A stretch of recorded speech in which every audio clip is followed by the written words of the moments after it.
আসসালামু আলাইকুম। সবার আগে বাছাই করা ১০টি আন্তর্জাতিক খবর জানিয়ে দেব। প্রথমেই থাকছে শিরোনাম। তবে তার আগে অনুরোধ থাকবে ভিডিওটিতে একটি লাইক দিবেন।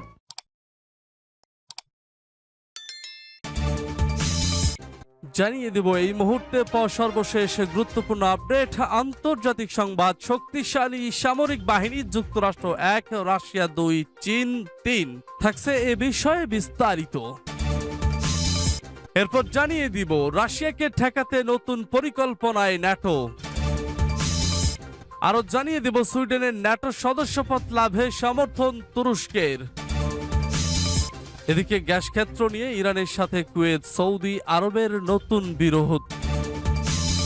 এবং জানিয়ে দেব ইউক্রেন যুদ্ধে প্রায় 50,000 রুশ সেনার প্রাণ গেছে বলছে রিপোর্ট।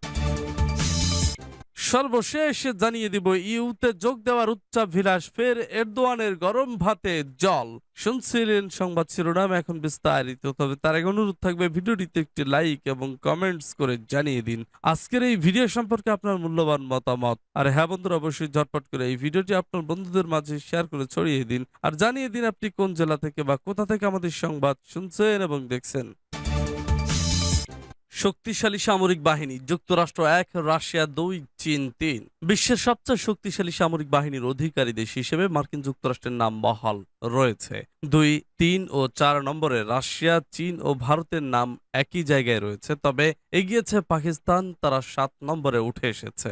গ্লোবাল ফায়ার পাওয়ার নামে একটি সংস্থার তরফে এই তালিকা তৈরি করা হয়েছে। সব মিলিয়ে ৬০টি দেশের ফোর্সের স্থান নির্ধারণ করেছিল। তবে শক্তিশালী ফোর্সের কথা যখন আসে তখন দুর্বল বাহিনীর কথাও বলতে হয়। সেই নিরিখে তাদের সমীক্ষায় বিশ্বের দুর্বলতম ফোর্স হলো ভুটান আর আইসল্যান্ডের। অন্তত ৬০টি মাপকাঠির উপর নির্ভর করে এই সমীক্ষা করা হয়েছিল।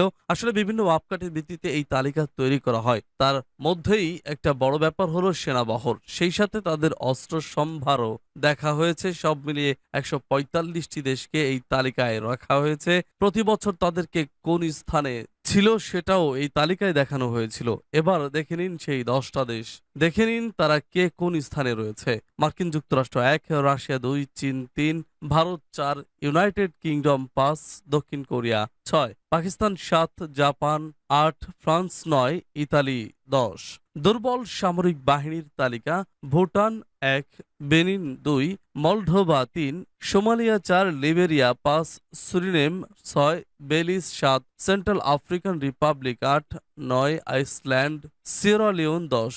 এদিকে ২০২২ সালেও এই ধরনের তালিকা প্রকাশ করা হয়েছিল। তবে ২০২২ সালে প্রথম ৪টি দেশ যারা যেখানে ছিল তারা সেখানেই রয়েছে। তবে এর আগে ব্রিটেন ৮ম স্থানে ছিল, তারা কিছুটা উন্নতি করেছে, তারা এখন ৫ম স্থানে। তবে ভারতের নিচে রয়েছে তারা, দক্ষিণ কোরিয়া এবারও ৬ষ্ঠ স্থানে। তবে পাকিস্তান এবার প্রথম ১০-এ চলে এসেছে। কিন্তু রাশিয়ার দ্বিতীয় স্থানে থাকা নিয়ে নানা সংশয় তৈরি হয়েছে। কারণ ওয়াকিবহাল মহলের মতে ইউক্রেনের সঙ্গে রাশিয়ার যুদ্ধ এখনো চলছে। কিন্তু একাধিক ক্ষেত্রে রাশিয়ার সঙ্গে চোখে চোখ রেখে কথা বলেছে ইউক্রেন।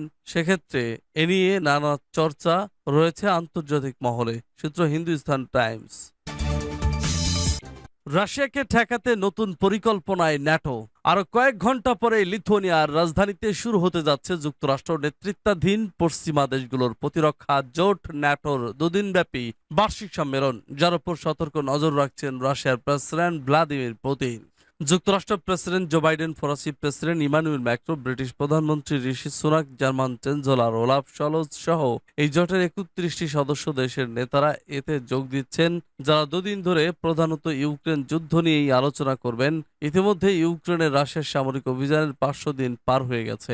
এই আক্রমণ শুরু হওয়ার পর মস্কো ইউক্রেনের পূর্বাঞ্চলে বহু শহর ও গ্রাম দখল নিয়েছে। বেসামরিক লোকজনের ওপর হামলা চালিয়ে তাদেরকে হত্যা করেছে। প্রেসিডেন্ট পুতিনের নির্দেশে ২০২২ সালের ২৪শে ফেব্রুয়ারি যুদ্ধ শুরু হওয়ার পর মানবিক ও আর্থিক ও সামরিক সাহায্য নিয়ে ইউক্রেনে ছুটে গেছে ইউরোপ এবং তাদের ঘনিষ্ঠ মিত্র যুক্তরাষ্ট্র।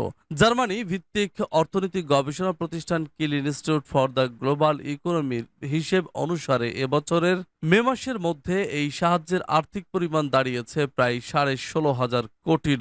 যুদ্ধ শুরু হওয়ার পর থেকে এই সংকটের বিভিন্ন ইস্যুতে ইউরোপীয় দেশগুলোর একজোট হওয়া খুব একটা সহজ ছিল না। রাজনৈতিক, সামরিক ও অর্থনৈতিক কারণে দেশগুলোকে নানা সময় ভিন্ন রকমের ভিন্ন সিদ্ধান্ত নিতে হয়েছে।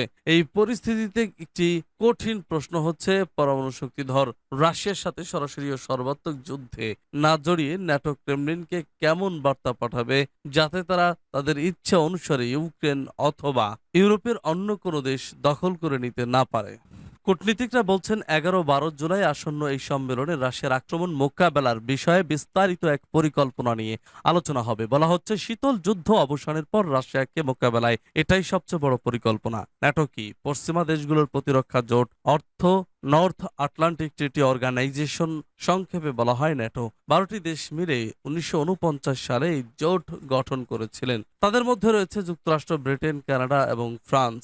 বর্তমান এই জোটের সদস্য সংখ্যা 31। ন্যাটো জোটের সংবিধানের 5 নম্বর ধারায় বলা হয়েছে, কেন কোনো একটি সদস্য দেশ আক্রান্ত হলে অন্য দেশগুলোর এটিকে তাদের উপর আক্রমণ হিসেবে গণ্য করবে এবং আক্রান্ত দেশটিকে সাহায্য করতে তারা এগিয়ে আসবে।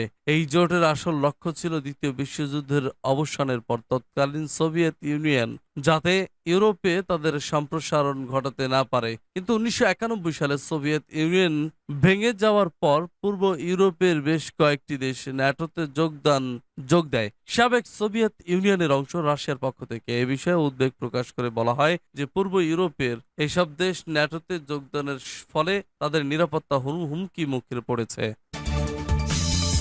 সুইডেনের ন্যাটো সদস্যপদ লাভের সমর্থন তুরস্কের।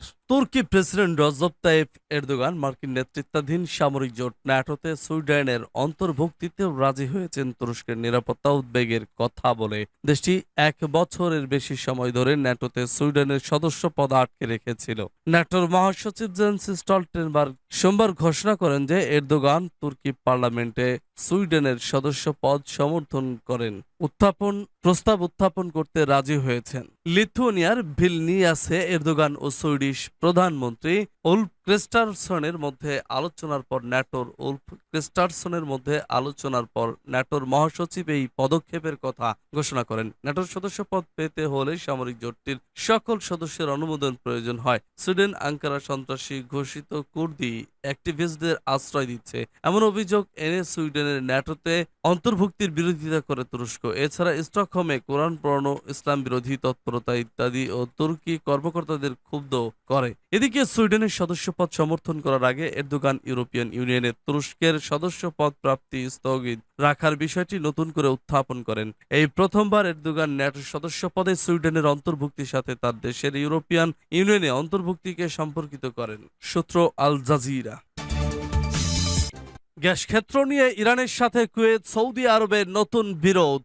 আরব উপসাগরে একটি গ্যাস ক্ষেত্রের মালিকানা নিয়ে ইরানের সাথে তীব্র বিরোধ দেখা দিয়েছে কুয়েত ও সৌদি আরবের। উভয় পক্ষই এই দাবিতে অনড় রয়েছেন। উত্তেজনার মধ্যেই কুয়েতের তেলমন্ত্রী সাদ আল বারাক রোববার বলেছেন তারা গ্যাস ক্ষেত্রটির ওপর কুয়েত ও সৌদি আরবের একচেটিয়া অধিকার রয়েছে। তিনি এই গ্যাস ক্ষেত্রের দাবি যৌক্তিক করতে প্রথমে নিজেদের সমুদ্র সীমা চিহ্নিত করার জন্য ইরানের প্রতি আহ্বান জানিয়েছেন।